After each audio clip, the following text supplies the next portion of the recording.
Hello, my name is Dr. Domenico Zarro, and I'm here with Dr. Carol Shansky, Assistant Professor of Music and Coordinator of the Music Education Program at New Jersey City University. This is a first where we hope to be a series of discussions about basics in particular areas of music education, in particular dealing with instrumental music ed. I happen to be a percussionist, but also teach instrumental music. And we're discussing here with Dr. Shansky, who's a flutist, about basics on how to prepare students to play flute, and also for those students who are beginning students, things that they should focus on their daily practice and also what they are working on as well. So what we'd like to start off with is just the basics of foundations of what we'll be covering in a couple of different areas that Dr. Shansky, through her years of experience, have found most beneficial to work with students. So Dr. Shansky, welcome. Hi. And where do we start? Where would you like to start off with? Well, putting the flute together. Honestly, some of the problems with people getting a decent sound or any sound out of the flute is because maybe the flute is not put together the way it should be, optimally, or sometimes in the course of putting it together, things happen, keys get bent and so on. So I thought maybe we could just start there. That'd be great. So we have the flute in its open case here. I'll just show the viewers so you can see what I'm talking about. It's going to seem like it takes a long time to do this, but it doesn't once you get into practice. It's seconds. And putting the flute away, which if you have a minute, we'll go over that. It's only seconds that can save you time and money later. So, you know, in taking there's three parts to the flute, right? The head, the body, and the foot. That's what we call them. Right. Taking the body out, you see how I'm doing it, I'm not touching any keys. I'm on what's called the barrel.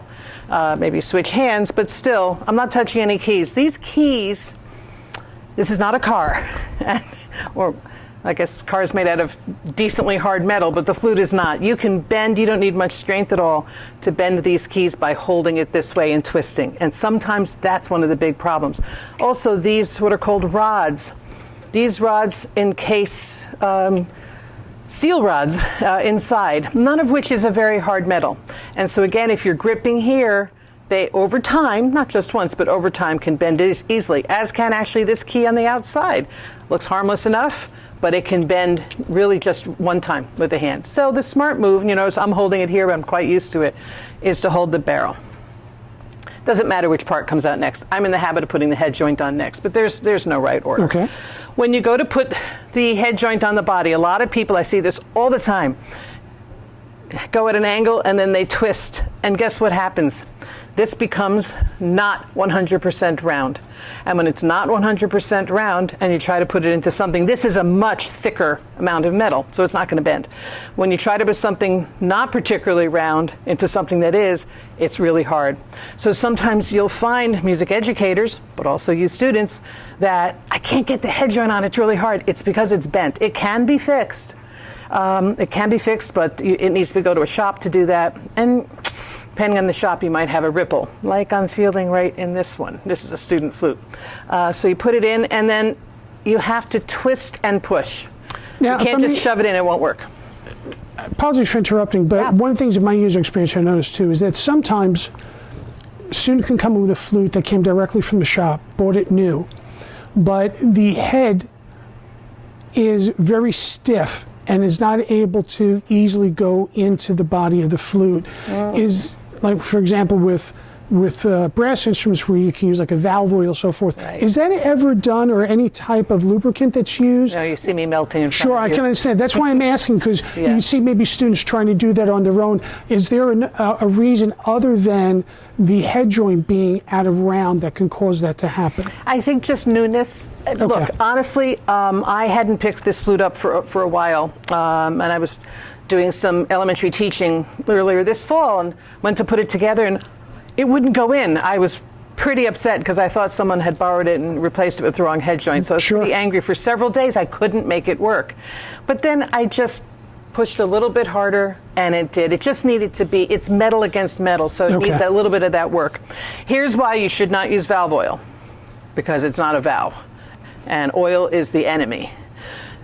Some teachers will use cork grease because that's what you would use for a saxophone or clarinet or an oboe because there's cork that it gets dry. Well, this isn't cork. Right. Cork grease is kind of like chapstick or similar product, Right. In that it gets absorbed into your lips. Right. Nothing gets absorbed into metal. So it gets absorbed into the cork just like it gets absorbed into your lips. So the problem is it's a quick fix. Flute can go together, no problem. Off you go, have your lesson, have band. But then it sits there. And then what ends up happening is you get I wonder if there's any in here. Probably, no, because I take good care of my instrument. But you'll find over time you've got yucky, greasy, and that just makes this really hard. So you just have to work very hard. One trick of the trade, honestly, if it's just super hard, temperature has a lot to do with it. Metal expanding and contracting, Absolutely. right? So if you're in a hot band room, 85 degrees, that metal's expanded. That may be the problem. Just frankly, wipe your finger against your nose. Okay. Wipe it on here. Natural oils from the skin. Natural oils. You want to wipe it later, but that's what we're going to talk about. That Sure. would be much better than anything else, which is just going to cause other problems. Yeah. That's a really good question. I almost forgot about So now when you align the head into the body, I had been taught that to try your best to develop an imaginary line from the whole of the lip plate through the center of the keys. Do you prescribe to that as well? Yeah, do you what I do, recommend let me that? put on the foot joint because that will help me. So I'm going to get back to your question in a Okay. second. Let's just talk about the foot joint. Again, already these keys are a little bit high.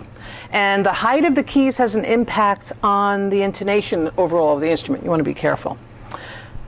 Again, you can hold it where there are no keys. I find you don't have enough leverage. If you simply put your palm, your knuckles there, over the keys and close them, now you can hold it securely. Notice how I instantly turned my hand, turn and push.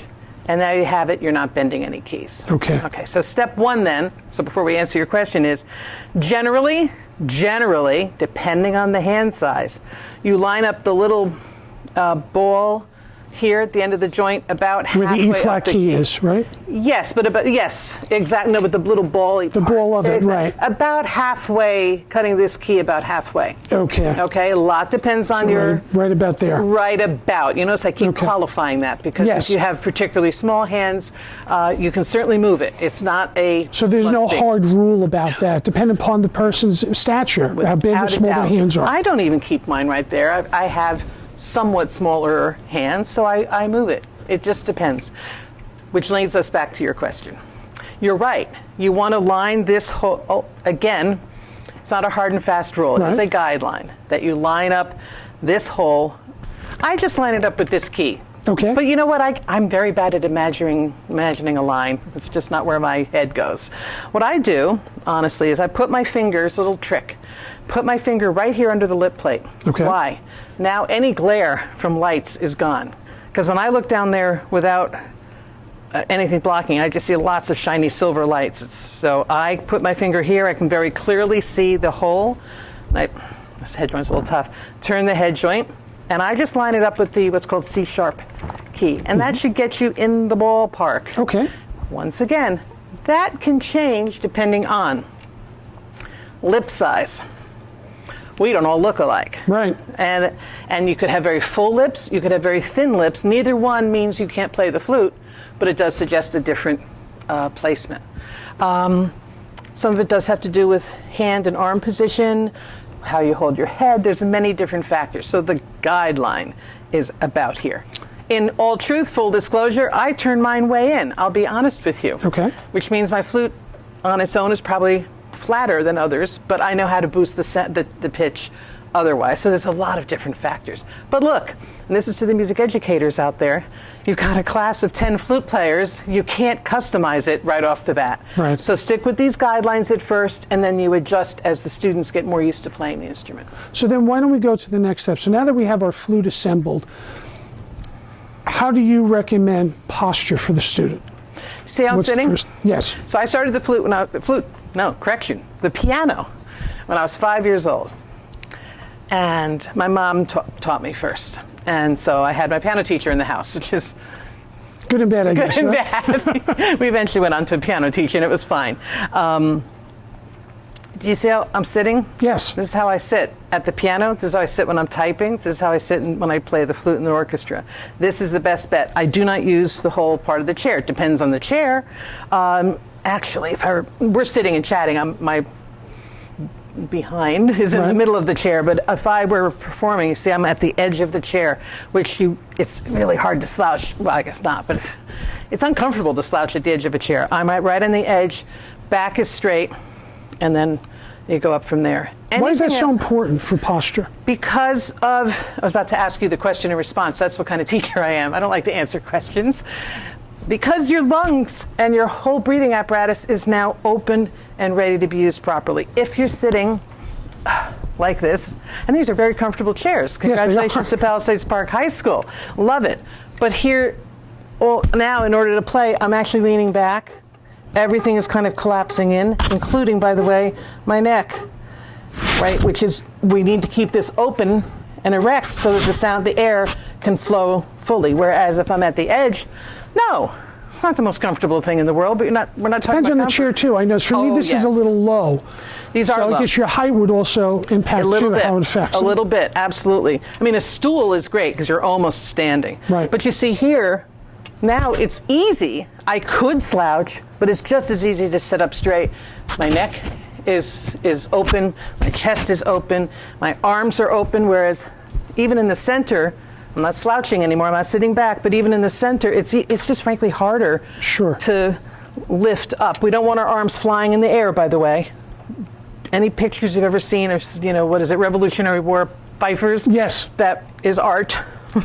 But it's not reality. So what's the best placement? Again, when I've worked with my students, I had been taught that your arms should be just comfortable at your side and then simply bring the flute up. Yeah, can I stand for a second? I don't know if it'll affect our camera angle. I'm going to sit back down so that we're back. But if you just imagine from a seated position, just how casual, try it. Just simply relax at your side. Just up and down, and then you can bring the flute to you. And if you notice, it's just relaxed. I'm not relaxed on purpose. Right.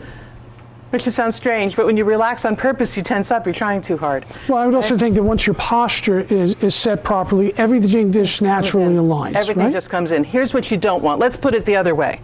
Because a natural position is just that. It does not take work. So this is, again, I prefer to be a little more at the end. But again, as long as your back is straight, however you accomplish that. Feet flat on the floor, because as soon as you play like this, first of all, you have to now balance. You have to spend energy getting back to the posture, but it's just so important. And it'll affect your diaphragm as well. Affects your diaphragm, you're cramped up, and you have to spend a lot of energy sitting up straight when you could be spending that energy on something else. So feet flat on the floor, and your arms just full, or raised, I should say, naturally. If you try to go like this, and I'm only going to do it for a minute. It's a lot of tension, right? A lot of tension, I can feel it. And that's how some people say, I don't know what it is about flute playing, but I don't feel comfortable. It's because you're getting tendonitis, or this, breaking, as they call breaking the wrist kind of thing. All of that is very bad for your hands. And this arm too, right up, not natural. Chokes everything off. Chokes everything off. Smaller players, so this is a high school, but of course I know you're down at the elementary school as well, Lindbergh. You have, fourth graders, let's say, starting the flute. Well, some of them, and we should talk about that, there's an option for very small players. But sometimes small players feel like the flute's going to drop. And that's the hard thing about the flute. It's transverse, so that's a weird way to hold something at first, and they'll use their shoulder to hold it up. Look what happened. Yes. Like, so many problems are coming from this. Just everything nice and normal. I often tell my students, imagine that you are like a puppet? Like a puppet, exactly, hanging from a spiral, what is it called, a spiral, right? A little wire. And it's pulling you up, right? And it's just, and I don't know, you said pull, it's not so much, it's letting you dangle. And if you try that for a second, all of a sudden, don't you feel pretty light? Yes. Right? It's a nice feeling. Yes. Right. So, and I'm bouncing here because it just feels so normal and natural and comfortable, because none of this should be uncomfortable. And the flute is up and it's just normal. So let me ask you the next question. Now that we have proper placement as to where we want the flute, right? Big problem I also notice with students at times is their hand placement on the instrument.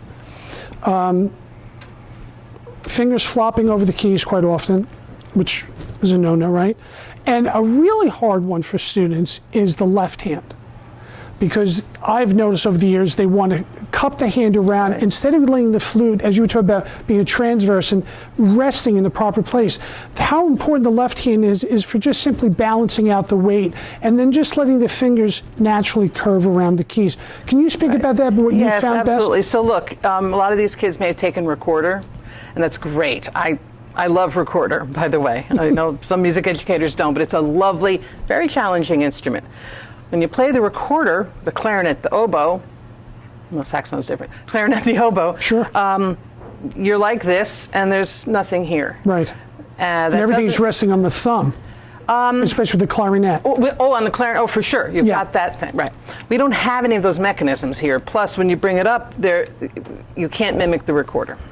So the way to think about all of this with the flute is that you're not holding it, you're balancing it. That's step one, to get it to the concept that you're balancing something. And one way around the approach to that, approach to get around the flute is to get a paper towel holder. Okay. You could do that, again, music educators, put that note home at the beginning of the year is bring in a paper towel holder. No, the cardboard part in the middle. Yes. You know what it's called. And practice with that because it won't drop. It doesn't cost several $100s to replace, right? And if they drop it, it's just kind of a fun thing for a minute. Suzuki, early Suzuki, kids who are 3, 4, 5 years old start with paper towel roll. That's what it's called. Just to get that sense of balance. You're balancing in 4 spots. 1, it has to be on your chin. And honestly, Dr. Zarro, that is the hardest thing for everyone because they want to look and then you lose a balance point. And that's tough. So balancing on the chin, meaning there's a very teeny weeny bit of, I hate to use the word pressure, but for lack of a better word, force, going this way, right from your face, your face this way. Then there's that ever important left hand against the flute, then the thumb. It's important on the clarinet, as you said, equally important here. It's the thumb balances, and then that's why we have this what we call the E flat key. It's honestly 90%, maybe more, reason for this is simply the balance. You don't really need it to play the notes. That's the big secret. And honestly, I tell my beginners that. Sure, you can play the notes without it, but it will feel loopy.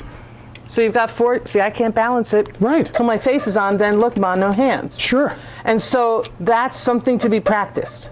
So when you're dealing with very beginning flute players, I always advocate, let me qualify. I totally understand there's the pressure of the first concert for the kids is on XYZ date. I've got to get them ready. The kids want to go home, be able to play a song for mom and dad. There's that pressure.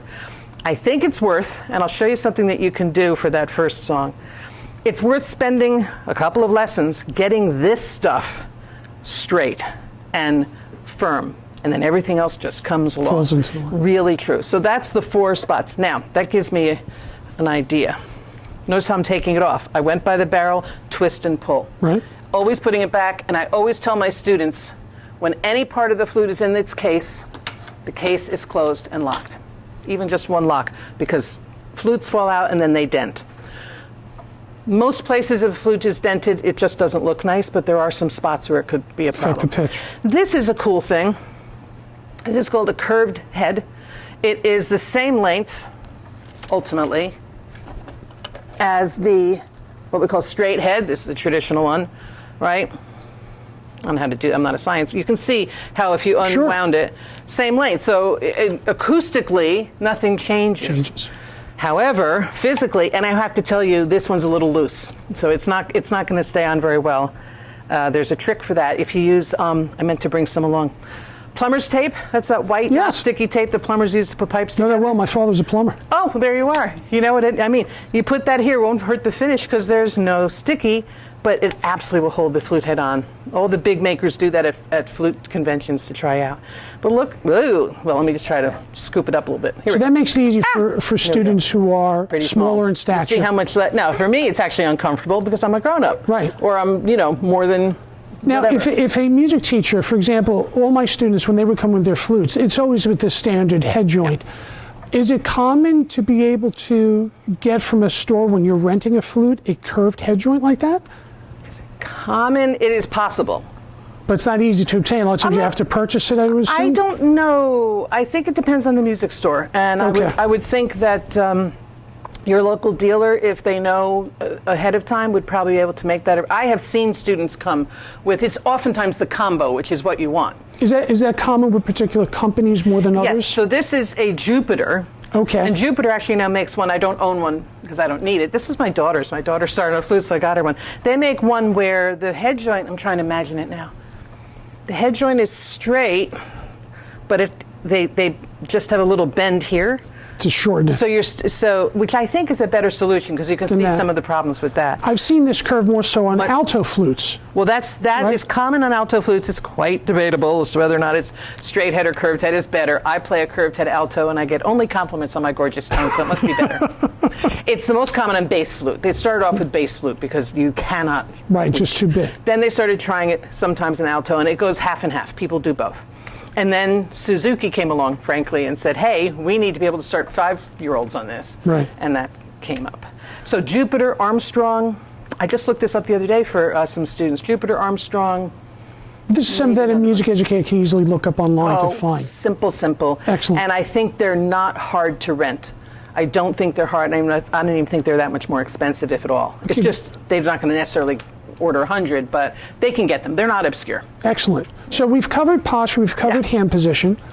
So now the next thing, which is the hardest thing, is tone. Right. So one of the things that I found with my students is that many times they have difficulty knowing exactly where to place the flute.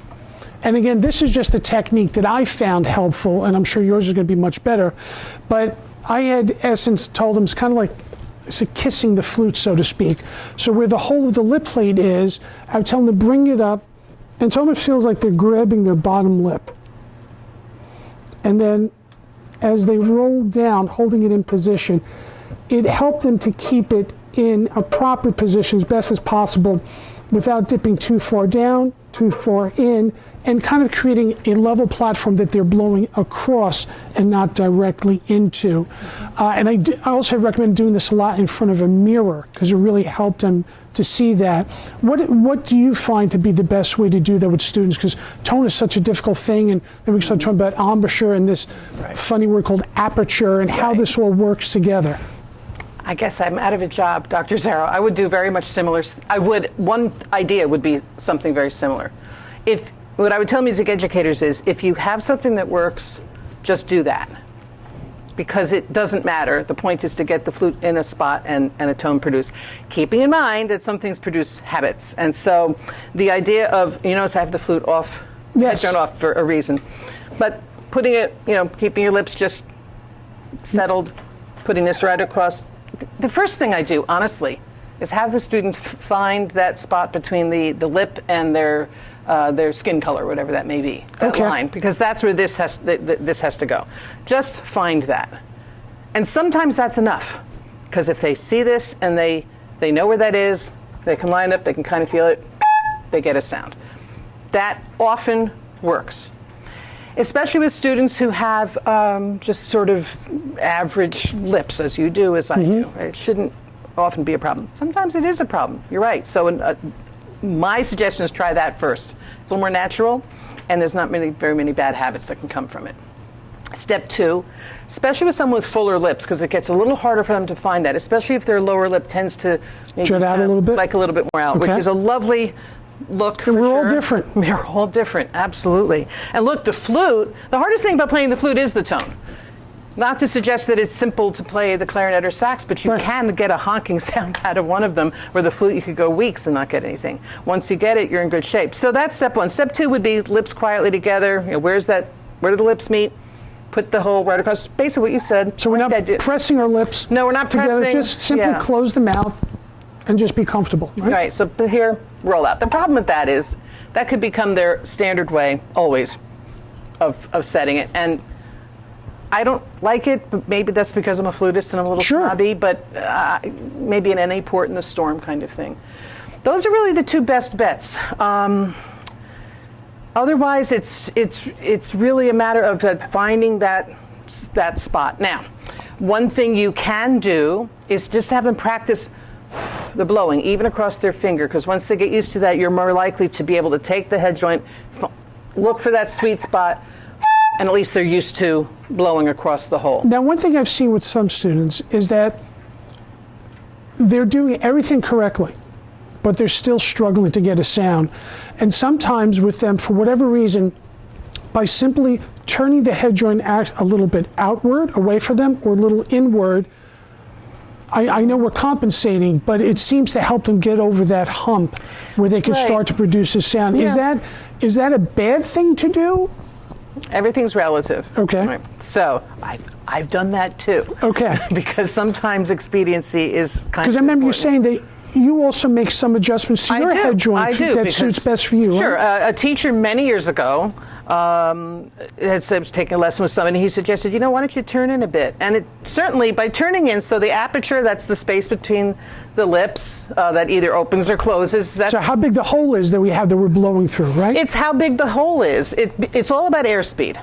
So airspeed can happen either because the hole is big or small, or because you're blowing really hard, or best some combination of the two. That's it. That's flute playing.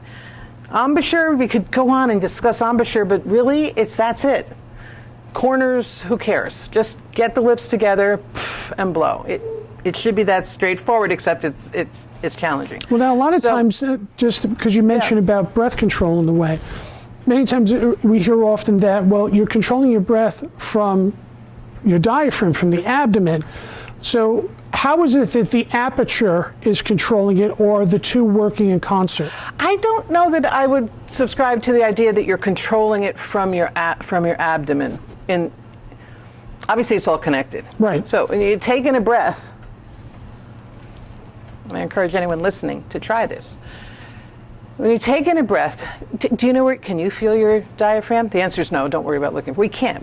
Where is it? It's beneath a lot of other things. Yes. Right. You can't feel your diaphragm, but you can feel your ribs. It's much better to think about that. The diaphragm, if you are a functioning person in your lungs and your whole breathing apparatus, hopefully, then your diaphragm will function correctly. It knows what to do. But so if you think about your ribs, because the bottom of the ribs is where the diaphragm is hooked to. Let's not call the bio teacher in for the moment, because it's going to be super simple. But when you take in a breath, right, the diaphragm pulls down, stretches out, right? It's a very big, wiggly muscle, and it wants to straighten out. And it tries to straighten out by moving the ribs out. Kind of that's breathing, which allows a whoosh of air to go into the lungs. Okay.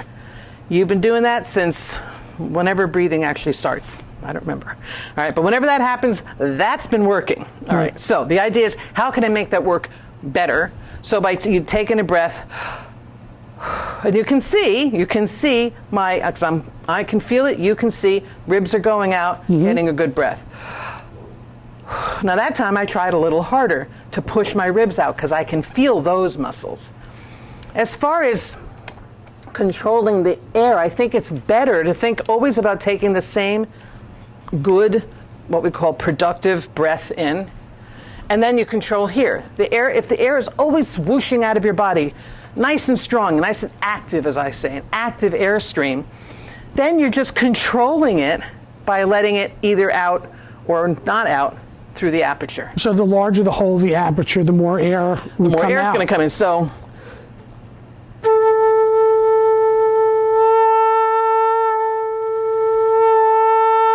I'm opening or closing, but which is also affecting your dynamic. It is. That's totally what it's affecting. Now, did I do anything down here? Oh, sure I did. And I was blowing harder. I pushed a little harder, the same way that you're getting to the end of that toothpaste tube, and you know, but so there is you a in little your bit, house, but on our house we want to get the last bit out, right? Yes, yes. They make a product to push it out. Sure. I'm pushing a little harder, but the airstream was still strong. That's how my soft A. I took just a good big breath there, didn't I? So Right. I'll put my hand so you can see.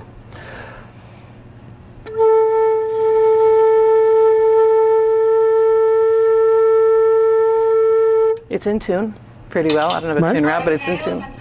It stayed in tune, right? Because I'm being consistent. And I was pushing in here. So it is a combo, but a lot of it's here. A lot of it is here. Yeah. Now, how does the aperture assist in playing different octaves on the instrument, which is a big problem? Students, the hardest part for students I see from mine, it's not usually playing higher, it's usually playing lower on the instrument. Right. Because of how do you properly direct the air without running out of air too soon and getting a full tone coming out of the instrument? Yeah, so it again goes to airspeed.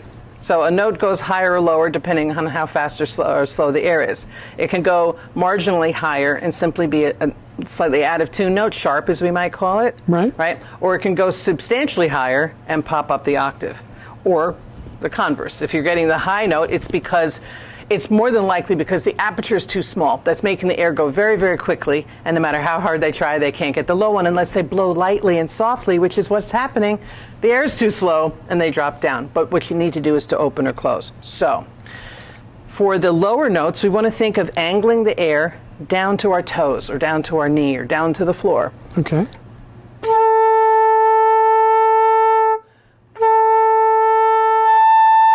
I'm going to go to the side so our viewers can see, and you can see. Sure. Low to high. What you're going to see is a change in my jaw. Because I'm changing the aperture, I'm changing the space between the lips. That's all connected to the jaw. You don't see this as well as you can see this. So low A.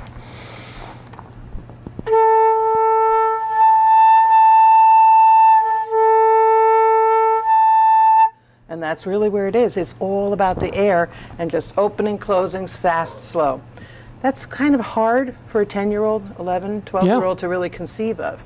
So thinking about low notes aiming down, it's like the louver blinds, right? That you. So when you speak by aiming down, I envision that are you shifting your lip, your top lip in essence to you are angling bringing down? your lower lip Inward and outward? Yes, but honestly, I have found if you get too technical about all this, you have people being too technical and having only frustration. If you just visualize aiming down, put your hand, as a teacher, put your hand down here. Obviously in the age of code, this might be a little more complicated, but still. I'm doing it kind of the wrong way. Yeah. And further away. Everyone has blown out a candle. Right. So instead of worrying about what you're doing with your lips, say, here's a candle. If you're allowed to use a candle in school, that would be great. But if not, here's a candle. They can imagine it. And I'm doing it without the flute, by the way. Get the flute out of the mix. It's already a problem. Or what about take like a sheet of paper? Or something like that. You can experiment with something. And then if you put the candle here, we're naturally going to do what we need to do with our lips to blow it out further away. Just apply that here. So we just have a habit of making things too complicated at times. I think we all do. I think that what I've found with so many music educators have asked me about flute. I was just at the New Jersey Educators Association conference in Atlantic City in November, and I gave a workshop on flute sound. That was it, 45 minutes of me talking about this, and people were there. And they all said, none of them were woodwind players. Is that true? I think it happens none of them were woodwind players, but I'm fine with the clarinet, I'm fine with the saxophone, but it's the flute.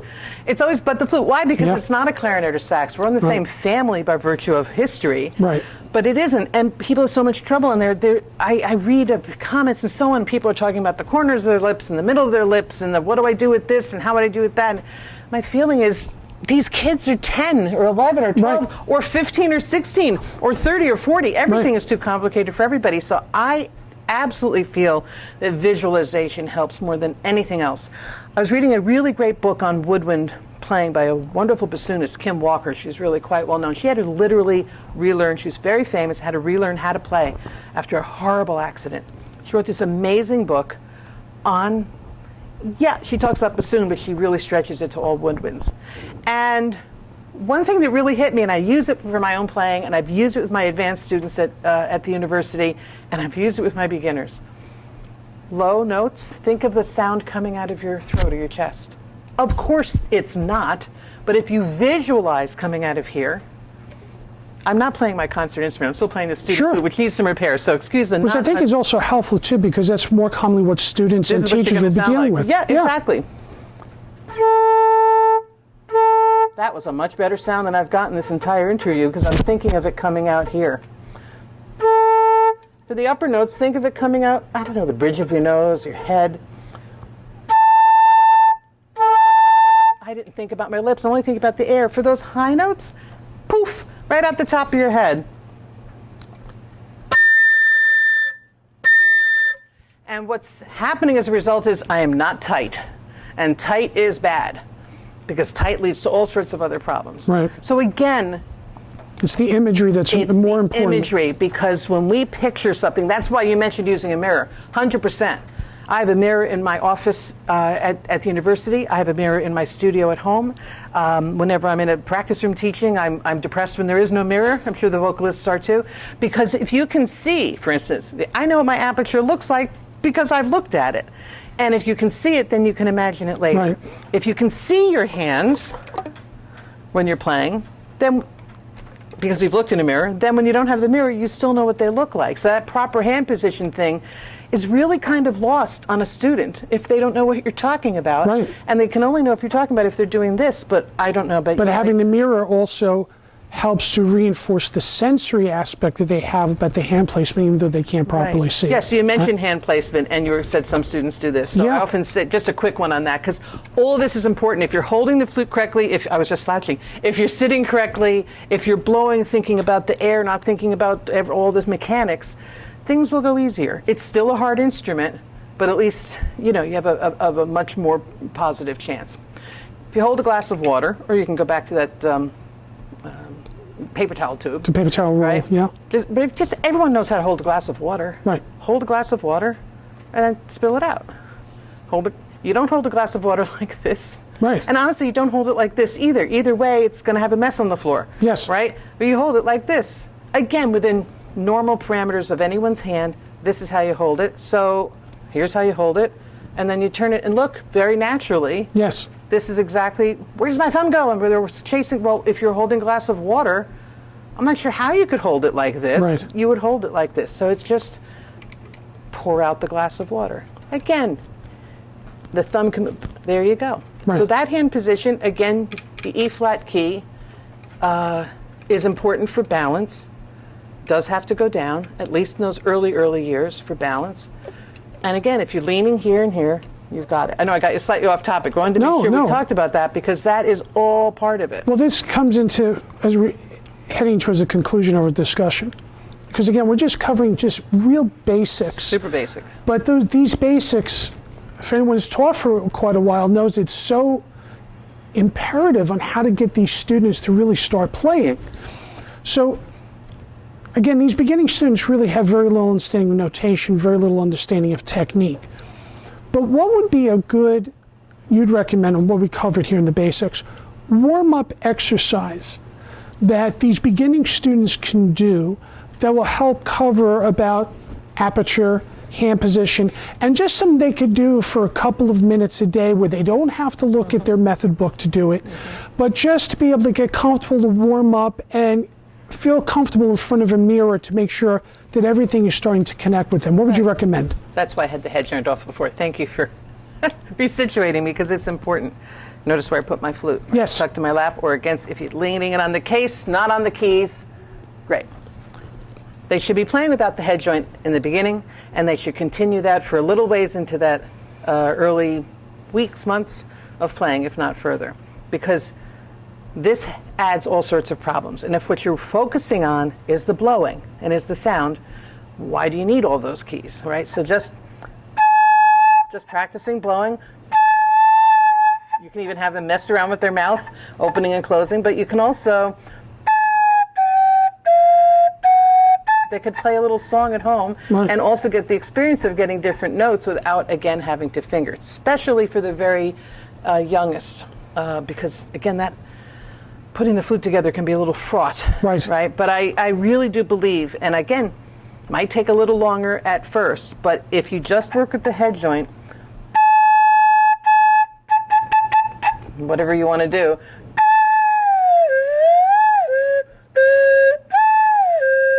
you can get lower notes and so on, and it at least gives them something to do. Now, one last thing, because I could hear you creating some staccato notes when you're playing. Another problem we run into is tonguing. And getting students to understand what tonguing actually is, I always refer to as, in essence, think about if you're saying the word to, where the placement of your tongue is. It's never out, right? It's right behind the teeth, and just gently as you blow.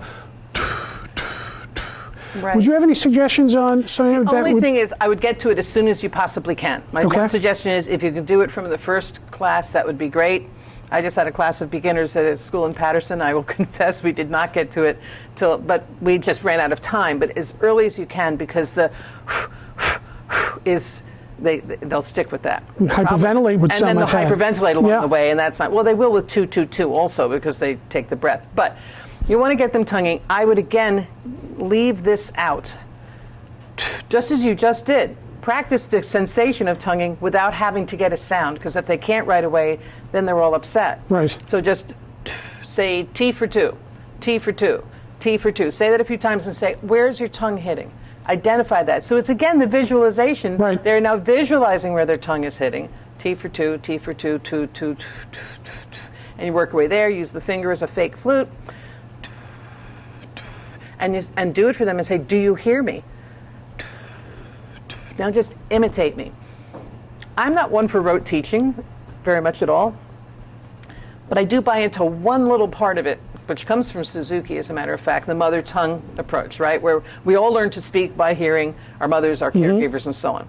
Mostly, I think by the time you're in an elementary school music program, you can be taught the more conventional way, and it's fine. I think in this kind of a case, just imitate me. It's just, again, instead of going through the mechanics, do just what you just did. Well, modeling at times is a big part of what we're doing, It is a and part the of lot what of we're stuff we doing. teach, right? Absolutely. Traditionally, teaching from the French school, from anyone, they taught a lot by duetting and so on. Yeah. So an important part we were talking about before we started here, you and I were discussing about how important it is on taking care of the flute when you're putting it away when you're done. Yes. Pet peeve of mine. But it's an important pet peeve, because if the flute is in good working condition, then you know you're just working on the student. If you have a student, I had a graduate student, multiple woodwinds graduate students, so she's a clarinetist but learning all the instruments because she wants to play on Broadway. A lot of our professors are Broadway musicians. And her right-hand notes were terrible. They just didn't work well on her flute. We've had a hard semester. We worked, but some of it was going to not happen until the flute's repaired. So care is important. This is a cleaning rod. Most flutes Come with one, right? one, sometimes metal. Right. Wood is better. They're not that much more expensive, but it's fine. What's important, though, is that whether it's metal or wood, that it be completely covered. This rag, by the way, is just an old nightgown. You don't have to spend a lot of money. Men's handkerchief, a bandana, anything, all cotton. You put it in without hitting hard, because you don't want to move this. Notice I got a lot of extra. Wipe wherever metal is going to be rubbing against metal. That's how we avoid all that, what we call grease, but it's not. It's just metal bits. Right, in and out a little bit, shove it back and forth. Again, taking the flute apart carefully without touching on the keys, does not matter the order. And again, just like that, take the extra 2 seconds to wipe this. This is one of those spots where I often see that, and that flutes don't go together well.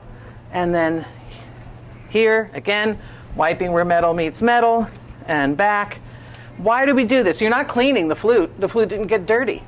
There's no spit in there, despite what your students might think, unless they're spitting into the flute, in which case they need to stop doing that. Right.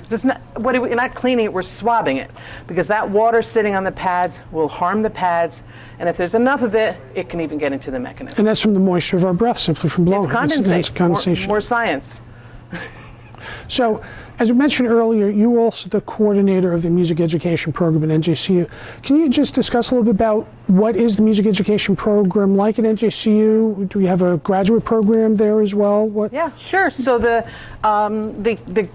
music education program at New Jersey City University has been around a really long time. The university itself started out as a teacher's college, as a matter of fact. So music ed is an important part of it. Our undergraduate program, you are not tracked vocal or instrumental. You're really learning both. You spend time in choir, spend time in band.